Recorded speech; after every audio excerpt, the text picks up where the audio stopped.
Lep pozdrav, spoštovane gledalke, dragi gledalci. Tudi v današnji oddaji Slovenci po svetu bomo najprej spregovorili o dejavnostih naših rojakov na delu v Nemčiji. 18. letni posvet slovenskih društev v Basmu tik ob belgijski meji je spremljal naš dopisnik v Nemčiji Boštjan Anžin in za oddajo Slovenci po svetu pripravil posebno reportažo. Folklora, petje, dramska delavnica, posvet Slovencev v Nemčiji se je na prvi pogled zdel naravnost idiličen. Med udeleženci, ki bi jih bilo verjetno še več, če ne bi v istem času nedalec stran potekalo še eno praznovanje materinskega dneva, je bilo veliko mladih.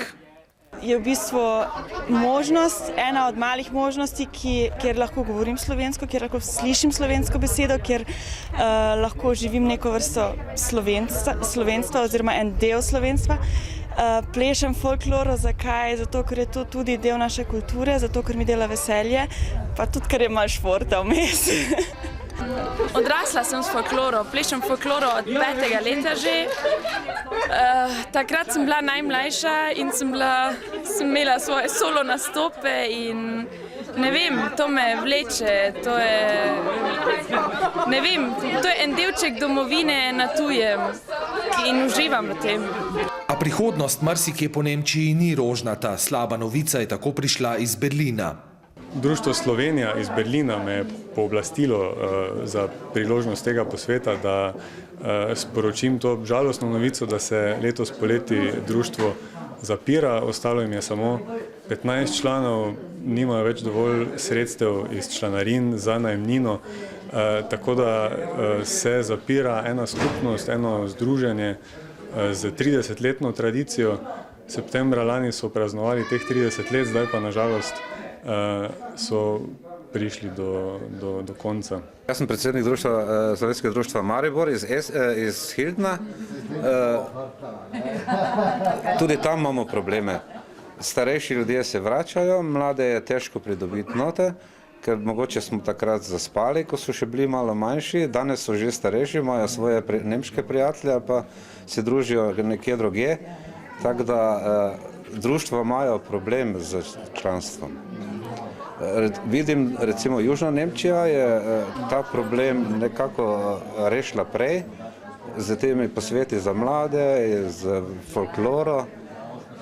Tu je pri nas edino društvo Bled iz Esna, ki ima še koliko toliko mlado folkloro in se trudi, da bo to tudi obdržalo. V Berlinu celo zapirajo, recimo, društvo. Se bojite, da se v teh vaših delih tukaj tudi kaj takega dogaja? Ja, pri nas moram reči, da je v tem predelu, ko smo mi se tudi ukvarjamo z tem problemom, imamo dva društva, ki sta še na papirju, lahko tako rečemo, imajo pa par članov, nimajo svojih prostorov, tako da pravijo, ali se bomo pridružili k nekomu drugemu, ki nas bo več. Nažalost, tako je, ljudje odhajajo domov, tisti starejši, ko so bili, tam mladih pa tam ni in tako da se klubi zapirajo. Ja, mladi so pač prišli v okolje nemških prijateljev in to jih je prevzelo tako, da niso niti imeli časa več za svoje občutke, za svoje slovenstvo. Jaz osebno imam tudi hčerko in sina in 3 vnuke. Sin je 42 let star, hčerka 41 in jih ne morem nazaj pridobiti, da bi se oni zdaj še zavzemali za nekaj naprej. Ampak jaz čutim sam, da moji vnuki, najbolj pa drugi vnuk, ki ga imamo, ki je 4 leta star, prihaja, ker je pač nekako tako že po načinu, tako kot je njegov dedek, da prihaja spet počasi nazaj. In moje upanje je, da bo ta generacija spet drugače reagirala. Da so danes razdalje manjše, možnost komuniciranja skoraj brez meja in potrebe mladih, ki predstavljajo druge, tretje, celo 4. generacije Slovencev v tujini, povsem drugačne, je jasno vsem.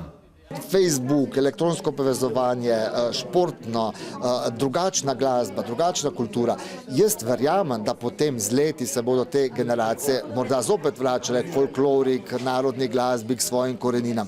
Ampak v nekem življenjskem obdobju pa vendar imajo te mlade generacije drugačne želje, drugačne potrebe, iščejo pravzaprav nekaj drugega. In tista društva, tiste organizacije, ki so razumele in so znale pravilno vključiti nove mlade generacije, imajo tudi na dolgi rok, tudi v Nemčiji, velike možnosti za preživetje in seveda za nadaljnji obstoj.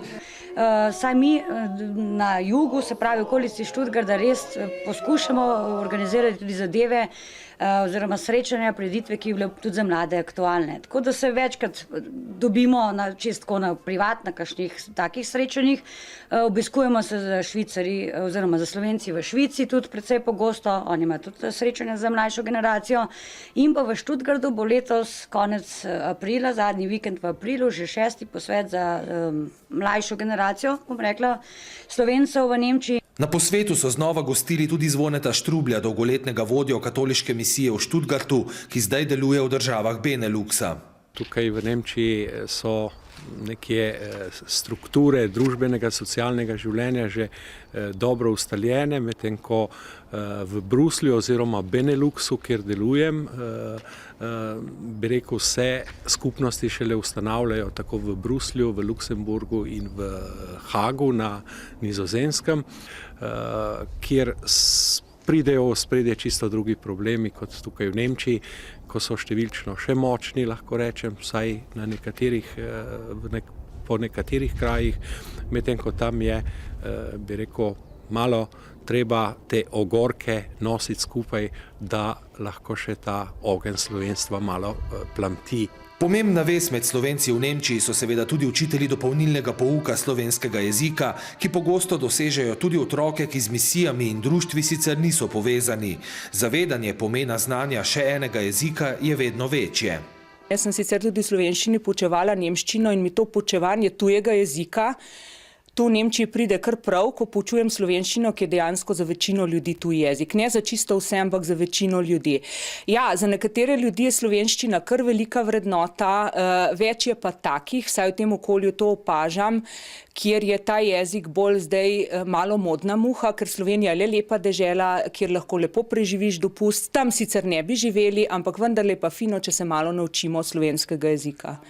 Tokratni posvet so zaznamovale tudi politične razmere v Sloveniji in nenazadnje razprave o tem, kako naj država s Slovenci v zamejstvu in tujini sodeluje v prihodnje. Se pravi, zdi se nam, da je ta problematika Slovencev v tujini to kompleksna, da vsi mogoče res je fajn, da imamo svoje ministrstvo, tukaj so pač vprašanja gospodarstva, šolstva, zunanjih zadev, vsega skupaj. Poleg tega pa se mi zdi, da je ministrstvo svojo nalogo zelo dobro upravljalo v obeh mandatih, bomo rekli, in z leve in z desne strani, politično popolnoma neopredeljeno.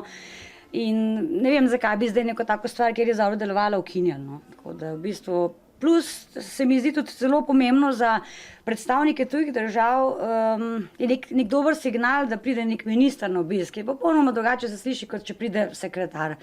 Tako da mogoče tudi na tem nivoju. In kot smo lahko slišali, Slovenija včasih pozablja na priložnosti in vse, kar so Slovenci v tujini v preteklosti že storili za domovino. Od osamosvajanja do vseh integracijskih postopkov, pa je še to par let nazaj, smo že vse pozabili, koliko tega so prav naši rojaki v zamejstvu in po svetu naredili, da smo do tega prišli z velikimi koraki v zelo kratkem času. Veste, ob gospodarski krizi, ki jo imamo doma, bi seveda to povezovanje lahko prineslo prav nasprotne učinke. Doma, tudi rojaki pričakujejo od nas, da se bomo doma znali tudi organizirati, tako da bomo znali izkoristiti priložnosti, ki jih imamo v Evropi. Seveda, včasih pa sem imel tudi občutek, tudi pri svojem delu, da nekako celotna slovenska javnost, bom rekel tako, bi si želel, da bi bolj nekako dojela Slovence v zamejstvu in pa Slovence po svetu kot del našega naroda. Meni je bilo hudo brati komentarje, da tisti, ki ste šli, pač ste zdaj itak v neki drugi državi, nimate več z nami nič na to vižo. Zato, ker se mi zdi, da je tako smo Slovenci, ki smo v tujini, iz popolnoma različnih razlogov v tujini. Imamo Slovence, ki so šli tako, da vem, po vojni za trebuhom, za kruhom. Potem je zdaj spet ta nova generacija, ki odhaja v zadnjih parih letih zaradi krize.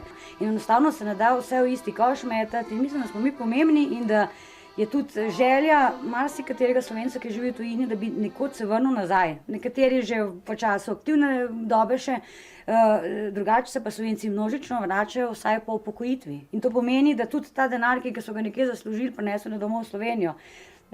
Marsikdo si je zgradil hišo, se pravi, da se, ali pa karkoli drugega. Tako da tudi se mi zdi, da se Slovenci množično izseljujejo, ampak se tudi vračajo. Kar se pa dogaja trenutno v Sloveniji, niti ni tako hudo, kot se vsem zdi. Vsi nekaj jamrajo, da nimajo denarja, pa da gospodarstvo pa gor pa dol. Dejanski problem ni v gospodarstvu. Dejanski problem v Sloveniji je tisti, da se ljudje več ne zavedajo tega, kar imajo. Fokusirani so totalno na materializem, ki se je zgradil v prehitrem času. To se je začelo nekje 95. leta, ko so naenkrat imeli vse trgovine in vse skupaj, kar smo mi že skozi imeli v Sloveniji, kar se je v Nemčiji gradilo mnogo let, je v Sloveniji nastalo v 5 ali 10 letih. Majhni biser je Slovenija, lahko imaš vse v enem dnevu. Glih pred parmi dnevi smo bili v Sloveniji, smo šli v Logarsko dolino, potem smo šli na kavo na morje, pol nazaj spet v Vojnik, to smo vse v enem dnevu delali in to je nekaj, kaj nimaš se posod. Srečanje, med katerim se je zvrstila tudi kopica zanimivih in uporabnih predavanj, se je, kot je to že tradicija, končalo s programom, v katerem je bilo vse, česar so se udeleženci naučili v delavnicah s pomočjo gostov iz Slovenije, Toneta Partliča, Irene Fištravec-Polak, Vasje Samca, Damjane Arlati in drugih. Nato pa zabava do jutranjih ur, seveda ob slovenski glasbi in obljuba, da se tako številčno znova srečajo čez 1 leto.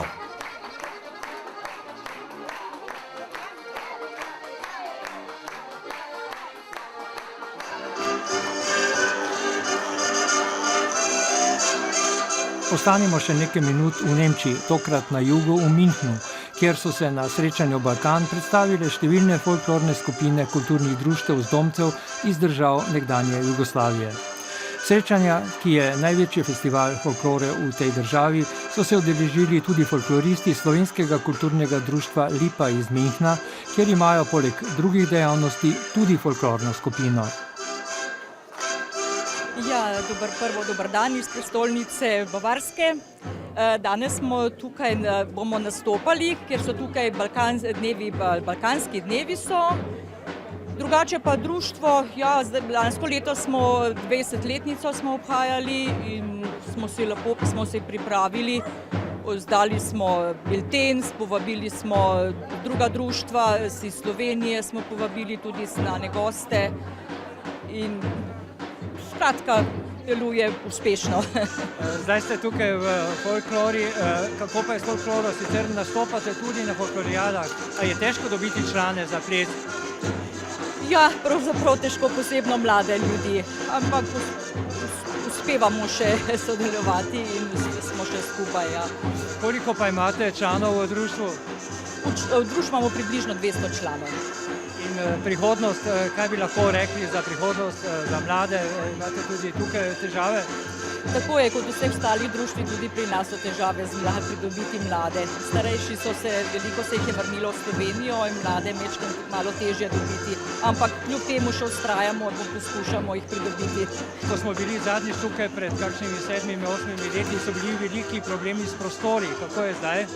To je pa še vedno problem. Žal še zmeraj nimamo svojih prostorov.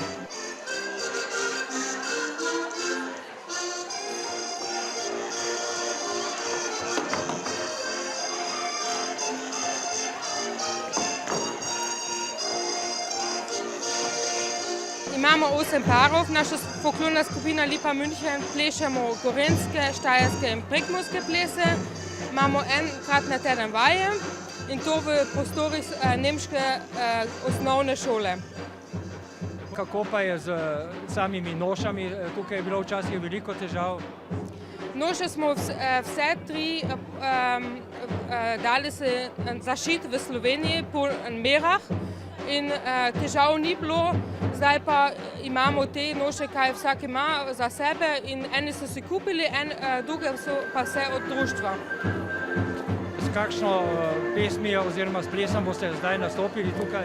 Zdaj bomo nastopili gorenjski splet, 7 gorenjskih plesov in bomo upali, da bomo vse gledalce navdušili.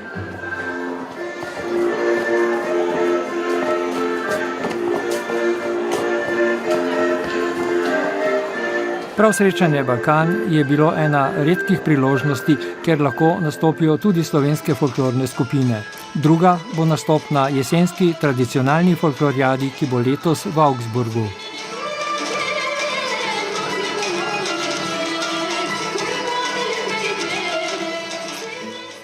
Umetno je ta čas zaposlenih tudi več 10 slovenskih strokovnjakov z različnih področij. Tokrat vam bomo predstavili Iris Meško z dokaj nenavadnim poklicem. Je namreč egiptologinja, kar je redkost tudi v Nemčiji. Pred nedavnim se je vrnila z 3-letnega dela v Egiptu. 3 leta sem živela v Kairu, delala sem za antično službo in pomagala tudi med drugim pri postavitvi nove zbirke v Muzeju islamske umetnosti v Kairu. Poleg tega pa tudi po najdiščih in šolala sem kader za antično službo. Ali ste imeli kaj težav v zvezi z dogodki političnimi v Egiptu? Ste doživeli vse tisto, kar je bilo takrat? Ja, takrat sem bila tam in sem vse doživela skupaj s svojimi kolegi in bili smo nekako pripravljeni na to, ampak vseeno presenečeni. Pa je vaše delo trpelo zaradi tega? Delo trpi še trenutno tudi, ker so izkopavanja otežena oziroma predvsem je problem glede izkopavanj, ki niso načrtovana in zato je še toliko bolj pomembno, da bi se načrtovala nova izkopavanja in moj cilj je, da ustanovim slovensko egiptološko društvo oziroma da v imenu Slovenije vodim izkopavanja v Egiptu. Pa je še veliko tega, mislim seveda na mumije, to je redkost, če bi jih še zdaj našli, ali je možno? Danes se najde še zelo veliko presenetljivih najdb. In kaj bi vas zdaj tam čakalo, kje bi izkopavali, če bi dobili dovoljenja in če bi udejanjili vse to, kar načrtujete? Načrtujemo izkopavanja v delti, najdišče še ne bom omenila, ker je treba se še dokončno dogovoriti, ampak to so najdbe od prve dinastije do srednje države in je najdišče zelo zanimivo.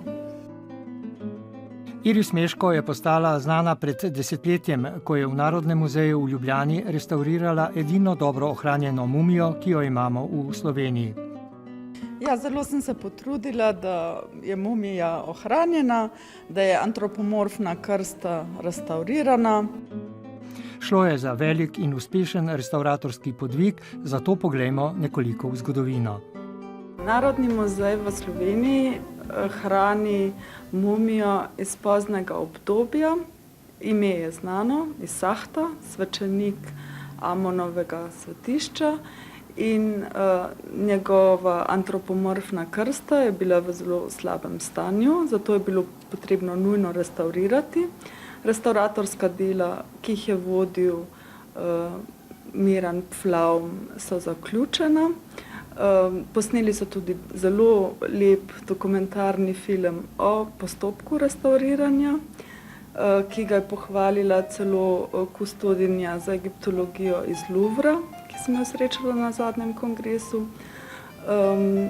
Trenutno izdelujejo vitrino, razstavno vitrino, ki bo narejena po vseh standardih, kot je potrebno.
Tako je Iris Meško, ena redkih egiptologin, restaurirala edino mumijo na slovenskih tleh.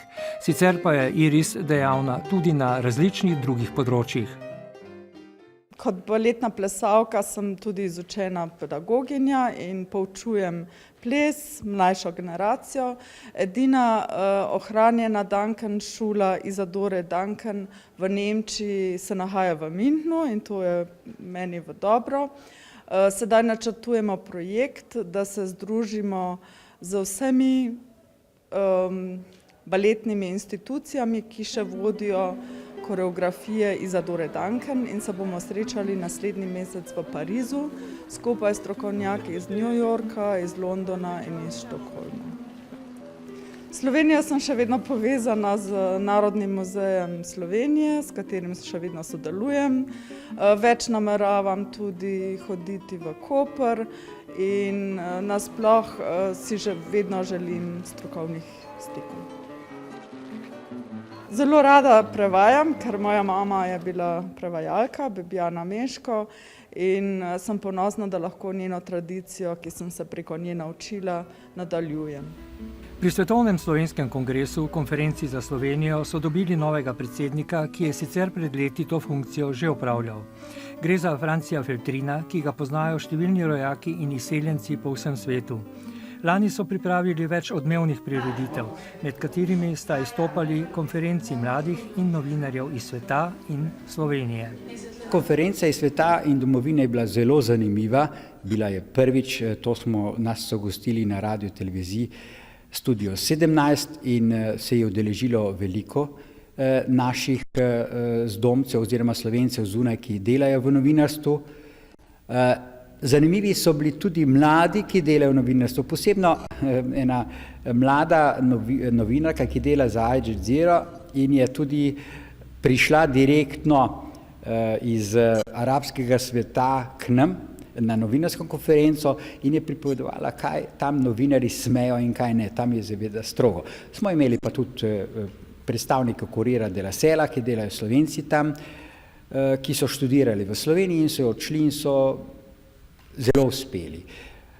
Tudi slovenski novinarji, moram reči, od naših Mirjam Muženič in teh so bili na teh konferencah, so zelo dobro, njihovi referati so bili zelo odmevni in tudi pomembni za našo novinarsko srenjo, da tako rečem.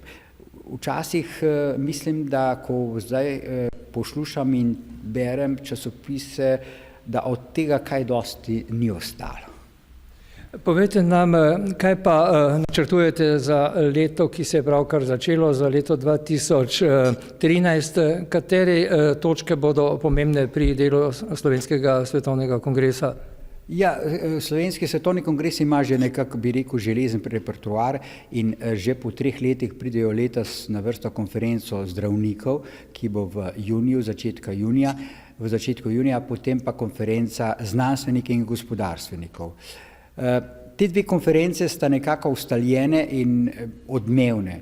Zato mislim, da imeli smo že prve sestanke, prve kontakte s temi ljudmi in mislim, da bomo šli zelo, zelo globoko v organizacijo zdravstva. Tudi te bodo slovenski predstavniki iz tujine nekako približali oziroma povedali, kako je organizirano zdravstvo tam in druge zdravstvene teme, ki jih pač zdravniki sami določijo. Tukaj sediva zdaj v vašem prostoru, kjer imate različne tiskovne konference, pa predavanja in tudi razstave, slikarske razstave. Se pravi, to je tudi pomembna dejavnost kongresa.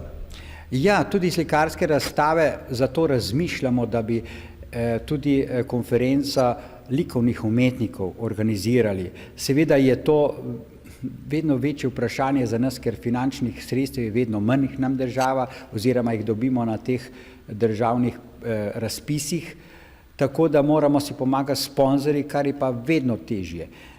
In razmišljamo o tem, pa razmišljamo tudi o konferenci literatov oziroma piscev. Slovenska literatura je zelo bogata po svetu, so veliko pisali, da bi pridobili, pa je to za nas zelo velik zalogaj. Kajti slovenski kongres, svetovni kongres je treba vedeti, da dela tukaj 3 ljudje, ostali delamo vse volontersko, kot se danes zelo moderno reče, pro bono, čeprav je stara beseda, pač drugače ne gre. Če pa bi mi imeli nekoliko več sredstev, ker bi lahko izvajali, ker mi se recimo gremo na tem, da delamo bolj na gospodarskem in tem znanstvenem področju, ker Matica, Slovenska izseljenska matica in Slovenija v svetu sta bolj na kulturnem in športnem področju in si nočemo prekrivati teh dejavnosti. Zakaj ste se pravzaprav odločili, da boste še enkrat prevzeli vodenje slovenske konference Svetovnega slovenskega kongresa? To je neka moja, bi rekel, misel že stara izpred 7 let, ko sem predlagal, da bi se slovenska konferenca spremenila v nek širši pomen oziroma slovenska konferenca slovenskega prostora. Ker smo med tem časom že prišli v Evropsko unijo, se zelo upeli v Evropsko unijo, je pa moje razmišljanje še dlje, da bi preimenovali slovensko konferenco za Evropo. Kajti imamo konferenco za Ameriko, imamo konferenco za Kanado, imamo konferenco za Avstralijo, zakaj ne bi imeli še za konferenco za Evropsko unijo, kajti po vsej Evropski uniji živijo Slovenci in pri tem je še to za mene zelo pomembno, ker ti Slovenci se zelo velikokrat vračajo domov in je njihova želja, pa bom rekel, nostalgija po Sloveniji manjša kot nekaterim, ki so preko Atlantika, ki Slovenijo poznajo, mogoče se še niso niti ogledali Slovenije, niso prišli v Slovenijo. To pa mislim, da je treba povezati tudi gospodarsko, bližje smo in vse skupaj. Zato načrtujem tudi v daljšem, vsaj v mojem mandatu, mislim, da bi imeli konferenco znanstvenikov gospodarskega samo iz evropskega dela prostora, kjer bi se združevali. Seveda je pa to večji zalogaj, kot takrat nisem uspel, zdaj razmišljam, da bom k temu povabil Slovence, ki živijo v sosednjih državah in tako naprej, da oblikujemo skupaj en program, en projekt in tako naprej. Ker statut sem že napisal, ampak ta statut je samo oblika, ki ga bom razposlal tem Slovencem, ki bi to uspeli. Ni to na kratek rok, mislim pa, da bi v 3 letih lahko uspeli. To je bila oddaja Slovenci po svetu. Hvala za pozornost in nasvidenje čez mesec dni.